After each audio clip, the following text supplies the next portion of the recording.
algú sempre acabes dient, mira, sembla que te'n vas i has deixat un amic. Bueno, això està bé, per això ens ho vam passar molt bé a la ràdio, perquè jo vam estar jugant amb els meus poemes eròtics, el saxo. Només vam jugar amb els poemes eròtics. I la Maria Lluïsa. Sí, perquè el saxo va anar perfecte. Molt bé, molt bé. El saxo allà amb els poemes eròtics, escolta, és sí, sí, va quedar molt xulo. Sí, sí. Bueno, jo he estat mirant per explicar-vos el currículum de l'Eduard, i si us he d'explicar tot el que ha fet l'Eduard, no podré explicar de què va el seu llibre. No és broma.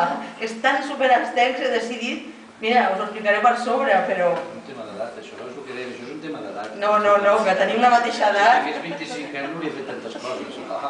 Que sí, ni quasi. Com més anys més escriu, és veritat o no? Sí, però... A veure, l'Eduard és medalla d'honor de Barcelona, que ve a dir el que estic dient jo, per la seva trajectòria docent, poètico-musical, com a rapsoda i dinamitzador cultural. Ell és director de l'escola Miró, no?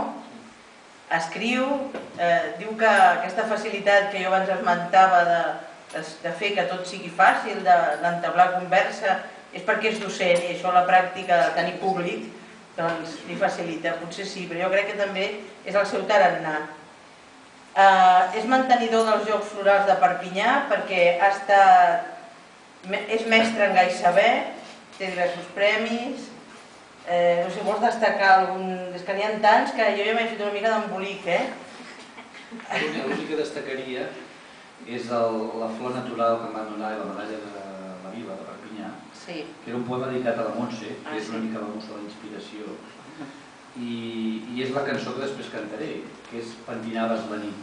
Després us explicaré de què va aquest poema, i per tant és el que va guanyar la flor natural a Perpinyà.